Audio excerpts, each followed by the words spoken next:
Makaraan ng ilang araw dahil malapit na ang alis ni Jennifer papuntang Amerika, ay nakapagdesisyon na siyang mag-island hopping para i-enjoy ang ilang araw niya sa Pilipinas. Kasama din nito ang kanyang kaibigang si Cheska dahil nga ay 3 araw sila ang nagdala rin sila ng mga damit nila. Ano Camila, ready ka na ba? Tanong nito. Inayos ko na po lahat ang dadalhin po natin. Tatawagan ko muna si Cheska ha dahil gusto daw niyang sumama sa atin. Sige po ma'am. Hello Cheska, sasama ka ba? Paninigurado nito sa kaibigan. Oo, sasama ako. Ito na nga't inaayos ko na ang sarili ko. Anong oras ba tayo aalis? Ngayon inaayos lang ni Camila yung mga dadalhin namin. Si Gab naman ay nasa taas. Siya din nag-aayos ng mga dadalhin namin. Inayos ko na nga pala ang lahat. Siguradong dadating tayo sa San Lorenzo 3 p.m. Sakto na hindi mainit sa oras na yan. Sige, tawagan mo lang ako. Ulit pag-aalis na kayo, sabi ng kaibigan nito. 2 sasakyan naman ang gagamitin namin ngayon. Si Camila sasakay sa sasakyan ni Gab kasi mas malaki naman ang sasakyan niya. Sakto sa mga dala namin. Kaya dito na lang sa akin. Ano lang, huwag ka nang mag-taxi. Good idea. Yan, sige. Pero ikaw ha, naging masyadong komportable ka na sa katulong mo.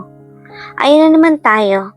Gusto kong mag-enjoy, ayaw kong mag-isip ng negatibo. Ngayon, sige na, Cheska, babalik na ako sa kwarto.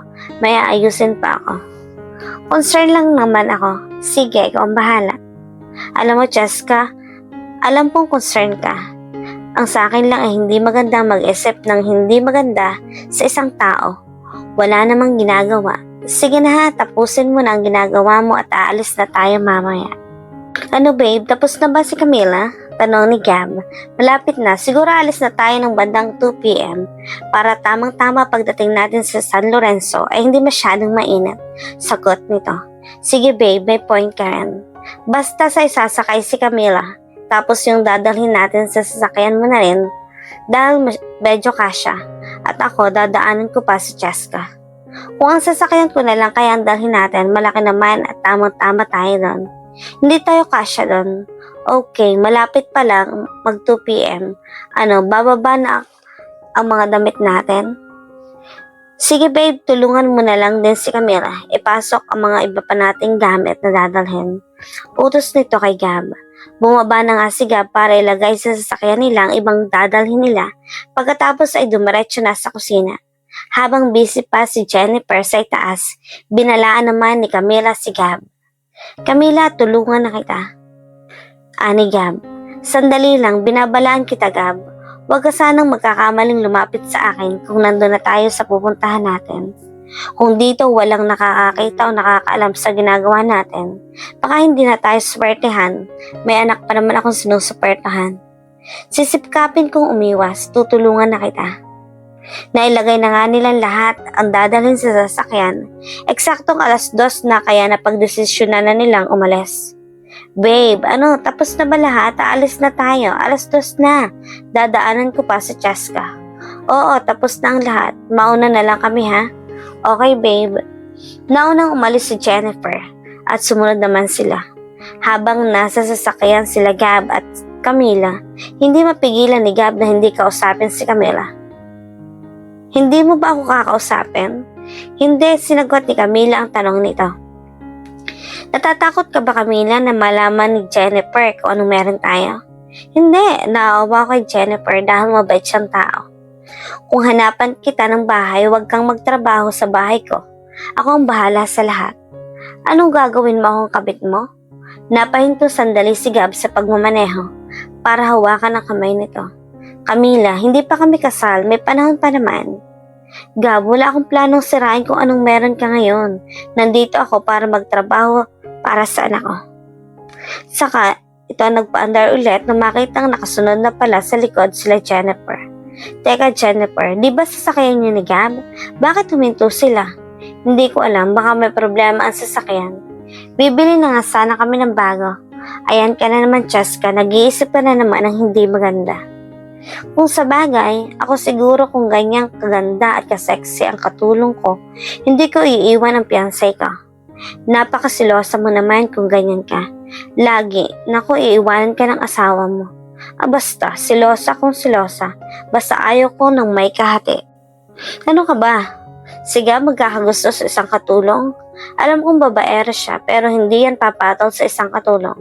Nandito na tayo. Babe, sandali lang. Ano? Bakit ka huminto sa gilid kanina? Ito ang rest house na narentahan ko. Wala, naramdaman kong parang may problema sa sasakyan kaya napatigil ako. Bibili lang tayo ng bago, babe. Sige, tara na, pasok na tayo sa loob. May kubo pala doon, kasama din yan sa bayan, kaya mag-enjoy na lang tayo. At doon may small boat. Ang ganda, sabi ni Cheska. Napaka-exclusive naman ng lugar na to. Walang masyadong bahay. Katulad ng bahay, may kitchen, may dining, may 3 kwarto at may sala. Tapos dito sa second floor, tanaw mo ang magandang view ng dagat. Ano, nagustuhan mo, babe? Oo, ang ganda nga. Pinag-isipan mo talaga. Ang empleyado ang nakaisip nito at sa last day natin, dito ay nagpa-party ako. Ang saya naman dito, sabi ni Cheska. Magbihis na tayo at maligo. Ang ganda ng dagat. Dito at ang linis-linis at ang hangin, ang fresh-fresh. Ano, Camila, nagustuhan mo ba? Tanong sa kanya ni Jennifer. Opo, ma'am, ang ganda po dito. Pwede mong ilagay ang gamit na ituturo ko ang kwarto mo. Babe, dito ang kwarto natin. Cheska, dyan naman ang kwarto mo. Halika, Camila, nandito ang kwarto mo. Kahit medyo malayo ang kwarto mo sa amin, maganda naman. Sige na, punta na tayo sa labas nang maamoy naman natin ang preskong hangin. Alam mo na, ang city hindi gaanong naamoy ang sariwang hangin. Gab, tulungan mo na nga si Camila, dalhin tong lulutuin natin sa labas. Ma'am, may signal po ba tayo dito? Tatawagan ko sana ang anak ko. Mahirap ang signal dito, Camila, pero may internet naman. Wala pa kasi silang cellphone na pwedeng pang video call. Bago ang cellphone mo, Camila, nasaan na nga pala yung luma mong cellphone? Opo, ma'am. Nabili ko po sa ipon ko. Nasa bahay po na iwan ko. Ganun ba? Ibibili na lang kita para sa anak mo para magka-video call kaya. Sige po, ma'am, ibawas yun lang po sa sweldo ko. Don't worry, ako na ang bahala. Asikasuhin mo na lang ang pagkain natin. 3 araw lang naman tayo dito. Tapos uuwi na din tayo. Tawagan mo lang anak mo pag uwi natin. Maraming salamat po. Umiinom ka ba, Camila? Hindi po masyado. You can join us kung gusto mo. Marami kasi akong binilang drinks, kaya sayang naman kung hindi. Kung kami lang iinom. Di ba, babe? Oo, tama ka, babe. Sige po. Pagkatapos lang magluto, nagpalit na si Jennifer ng tapes. Pati si Cheska. Pero si Camila ay nakaupo lang at nakatingin sa kanila. Halika nga, Camila. Magpalit ka na. Maligo na tayo. Mamaya na lang po. Sumunod din naman si Gab sa kanila at ibinabad na nila pareho ang kanilang katawan. Habang yakap-yakap ni Jennifer si Gab, hindi maiwasan ni Camila ang may maramdamang selos. Pero inaliw na lang ang sarili at naglakad sa tabing dagat. Camila, halika na, maligo ka na. Tinawag naman ito ni Jennifer sa pangalawang beses. Sige lang po, kayo po muna ang maligo. Maghahanap lang po ako ng signal para matawagan ko ang anak ko. Sige, bumalik ka agad ha at mag-iinom na tayo. Habang sila nag-i-enjoy, siya naman ay palakad-lakad lang sa gilid ng dagat at nag-aalala sa anak. Paano ba to? Hindi ko matawagan ang anak ko. Kumusta na kaya si Tintin? Sabi nito sa sarili.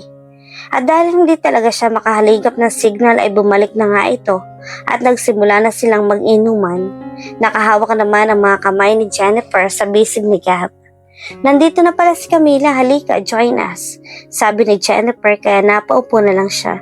Binigay agad sa kanya ang isang baso ng vodka. Inom ka na, sabi ni Cheska.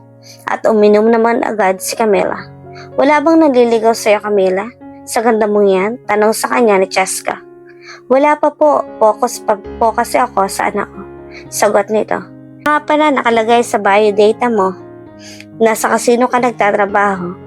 Buti hindi kayo nagkita ni Gab, mahilig kasi itong magkasino. Mabuti na lang ngayon, nag-focus na siya sa business. Marami pong kasino. Marami nang nainom si Jennifer at si Cheska habang si Gab tahimik lang na nakikinig sa kanila pero nakatingin ito kay Camila. Babe, magsalita ka naman dyan.